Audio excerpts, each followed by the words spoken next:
Guys, mayroon tayong repair ngayon.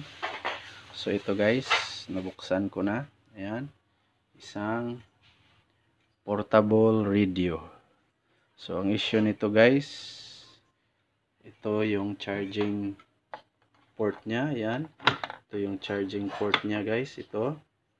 Tapos naka-plug in na ito guys. Doon, ayun, naka-plug in na siya dito. Tapos walang lumalabas na voltage dito guys, walang lumalabas. So posibleng charging port ang sira guys, dahil walang lumalabas na voltage. Okay, so guys, skip muna ako, iti-test natin. So guys, balik tayo guys, so ito naka-plug in na ito guys. So tingnan natin dito kung may lumabas ba na voltage mula dito sa ating adapter. So tingnan natin guys kung may lumabas ba na 5 volts. Tingnan natin guys, tingnan natin.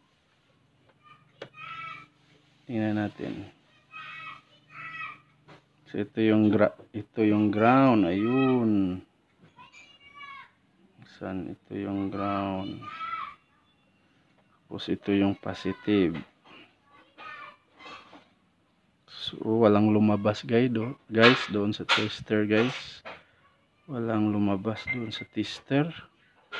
So walang lumabas guys. So walang lumabas na voltage mula dito. Dito papasok, dito walang lumabas. So guys, try tayong mag-inject dito ng voltage.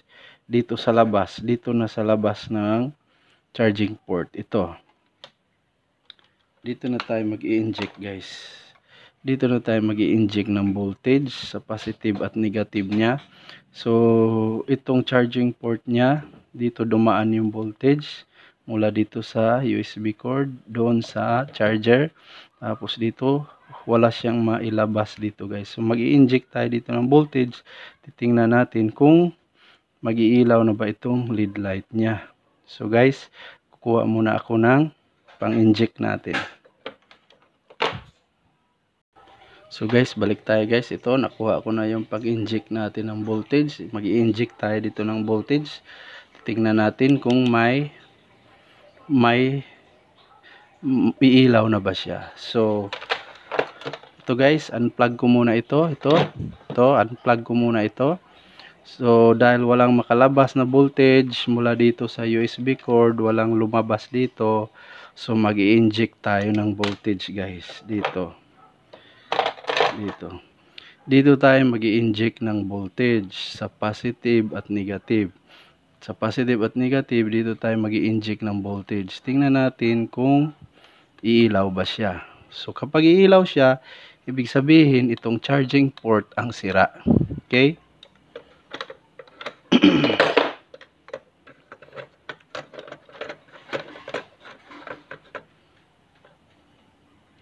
So plug in tayo guys, plug in tayo, tanggalin natin ito isa.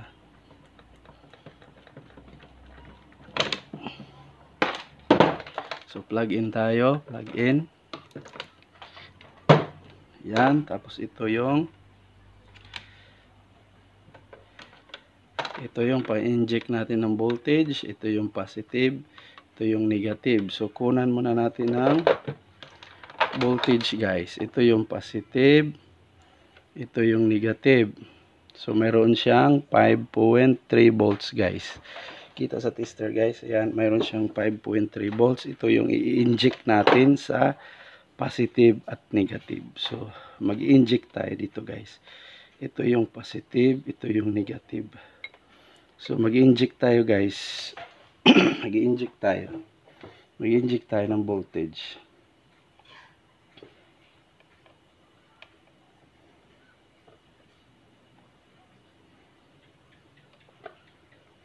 Ito yung positive. Dito na tayo sa ground niya. Ito yung negative guys. Ito yung so ito yung negative guys. Ito yung negative dito yan. Tapos ito yung positive guys.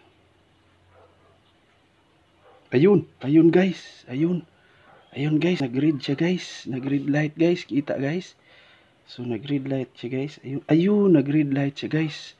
So ibig sabihin guys, ayan umilaw din yung lead light niya guys. Ito umilaw din yung lead light niya. Ito yung lead light niya. So ang ibig sabihin guys, hindi. So ang ibig sabihin guys, dito tayo. So ang ibig sabihin guys, hindi tumawid dito, hindi nakalabas dito yung 5 volts. So dito nag-supply tayo ng dito, ito. Supplyan natin na ito guys, ito. Nag-supply tayo dito. Dito nag-supply tayo kanina. Yan, diyan. Diyan nag-supply tayo kanina dito. Balik muna guys ha, para maliwanagan. So dito nag-supply tayo kanina. Tapos walang lumabas na 5 volts dito sa charging port na ito. Walang lumabas. So ang ginawa natin, nag-inject tayo ng voltage dito sa positive at saka sa negative. So ibig sabihin guys, at umilaw siya yung kanina, nag-inject tayo dito ng positive at negative na 5 volts. So ang ibig sabihin guys, sira itong charging port. So balikan natin guys, mag-inject tayo. Mag-inject tayo. So balik tayo guys. May kinuha lang ako. So ito guys, ito yung lead light niya guys. Ito yung lead light. Tapos ito yung sinupply, in-injectan natin kanina ng voltage. So balik tayo guys. Try tayong mag-inject ulit ng voltage. Ayan. Ito yung positive. Ito yung negative. So dito yung negative guys. Oh. Yung negative. Dito yan guys, yung negative. So mag-inject tayo ng voltage para malaman natin na sira itong charging port. Itong charging port, sira ito dahil hindi siya makalabas na, wala siyang inilabas na voltage pag nilagyan natin ito ng USB cord. So ito guys, dito tayo sa ground. Ito yung ground guys. Oh.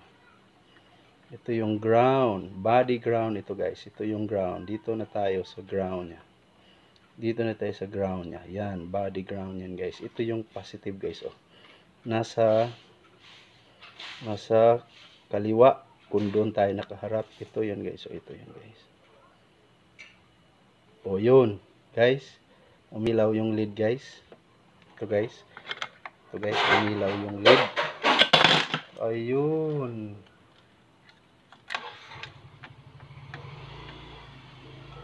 Tingnan guys, ito umilaw yung lead guys. Tingnan guys. Yun, umilaw ang lead guys. Ayan. Yan, umilaw ang lead guys. So ibig sabihin guys, sira itong charging port. Wala siyang mailabas na voltage. Ayan guys, oh. Ayan guys, nag-red light na guys. Mayroon na siyang red light indicator guys dito. Mayroon na siyang red light indicator. So guys, ang gagawin natin guys, ida-direct na natin itong USB cord. Ayan guys, oh.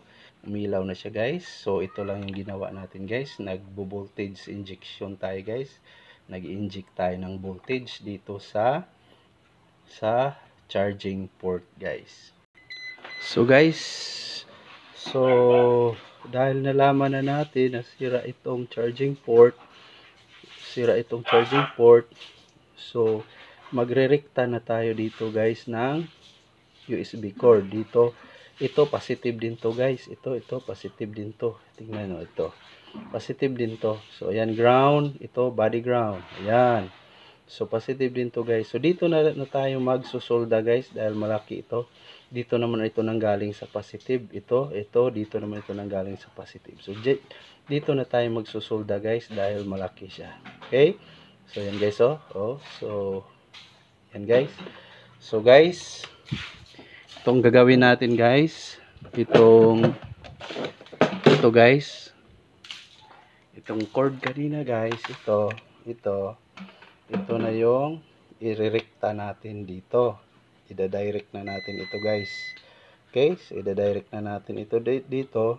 dito sa dito, direct na natin. Dito tayo magsusolda dahil malaki siya. Hindi dito guys dahil maliit. Ang liit guys. Ang hirap magsolda dito. So dito na tayo magsolda guys. Okay? So guys, skip muna ako. Puputulin ko ito. Tapos isusolda ko na dito guys. Okay? So to guys, putulin na natin guys. Putulin na natin to guys. Putulin na natin to. Yun. Okay, so guys, balik tayo guys. Ayan, naputol na guys. Pinutol ko na yung USB cord. Ito. So guys, ganito yung mangyayari guys. Dito natin ito isusolda. Diyan yung positive. Tapos dito yung negative. Diyan. Ganyan ang mangyayari guys. Ganyan. So ganyan ang mangyayari guys. Ganyan na lang ang mangyayari. Magda-direct na tayo dito. Magda-direct tayo dito. Tapos dito na yung charger natin. So ganyan na yung mangyayari guys. Okay guys. So guys, hindi ko na ipapakita kung pag solda dito dahil basic lang to guys. Dahil basic lang to. Ayan, ganyan. Basic lang yan. So guys, maraming salamat sa panonood. Like, subscribe, at share guys para dumami naman yung mga subscribers ko guys. So ganun lang yung gagawin mo guys. So guys, final tayo. Pakita ko muli ito. So ito, plug in tayo. Tawag dito guys ay voltage injection. Mag-inject tayo ng voltage. Dito yung positive, dito yung negative. Yun guys. Umilaw ang lead guys. Ayun. So yun na yun guys. So maraming salamat sa panunood. Tapos sana may napulot kayo. So maraming salamat sa panonood guys. So guys, see you sa next video guys. So sana mag-like, subscribe, and share.